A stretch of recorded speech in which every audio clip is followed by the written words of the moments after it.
இது வந்து சாம்சங் பிசிவி. என்ன கம்ப்ளைண்ட் இருந்தாக்கா, ஸ்டார்ட் ஆன் பண்ண உடனே power button stand by release பண்ண உடனே மோட்டர் வந்து ஸ்டார்ட் ஆக ஆரம்பிச்சாங்க பாருங்கள். பவர் பட்டன் தான் அழுத்துறேன், உங்களுக்கு பல்பு போட்டு காமிச்சிருக்கேன். பவர் வருது.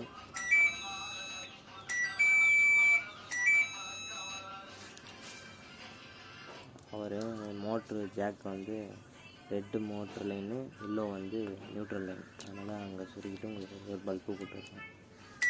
ஆன் பண்ண உடனே ஸ்டாண்ட் பை ரிலீஸ் பண்ண உடனே உங்களுக்கு லைட் வரும்.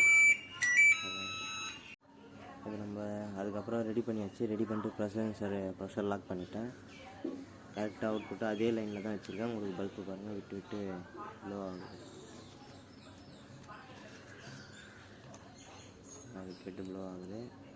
அப்புறம் வாட்டர் லைனு ஸ்டார்ட் ஆகுது. ரன்னிங்கில் தான் இருக்குது. உங்களுக்கு எஃப்ரைட் மாடல்ஸில் உங்களுக்கு விட்டு எரியுது.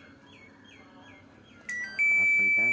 ஆன் பண்ண உடனே உங்களுக்கு லைட் எரியலை. ஃபஸ்ட்டு இப்போ ஸ்டாண்ட் பை ரிலீஸ் பண்ண உடனே உங்களுக்கு வந்து லைட் எரிஞ்சுது. அதுதான் கம்ப்ளைண்ட்டு ரெக்டிஃபை பண்ணிடுச்சு. இது வந்து சாம்சங்கில் இன்னொரு மாடல். இது என்ன கம்ப்ளைண்ட்னாக்கா, நியூட்ரல் எதுக்குமே பாஸ் ஆகலை. ப்ரோக்ராம் எல்லாமே ஒர்க் ஆகுது, நியூட்ரல் பாஸ் ஆகுது. ஆன் பண்ண சொல்லி ஒத்து காமிச்சிங்கனாக்கா ரிலே வந்து ஆன் ஆகாது. எப்பயுமே ஆன் பண்ண சொல்ல அந்த ஸ்டாண்ட் பை ரிலீஸ் பண்ணி டப் பண்ணிடணும். அப்போ தான் நியூட்ரல் வந்து உங்களுக்கு பாஸ் ஆகும். இதில் நான் ஸ்பின் போட்டிருக்கேன். 9லேருந்து 7 வந்துடுச்சு. பல்பு எதுவும் தெரியலை. ப்ராப்ளத்தை ரெக்டிஃபை பண்ணியாச்சு. இப்போ ஆன் பண்ணி காமிக்கிறேன். உங்களுக்கு அந்த ரிலேஸ் நல்லா கவனிச்சுன்னா அந்த ரிலேஸ் வந்து கேட்கும். உங்களுக்கு ஆஃப் பண்ணி ஆன் பண்ண சொல்ல ஸ்பின் போட்டிருக்கேன். ஸ்பின் போட்டாச்சு. பாருங்கள் அவுட் புட் வந்துடுச்சு.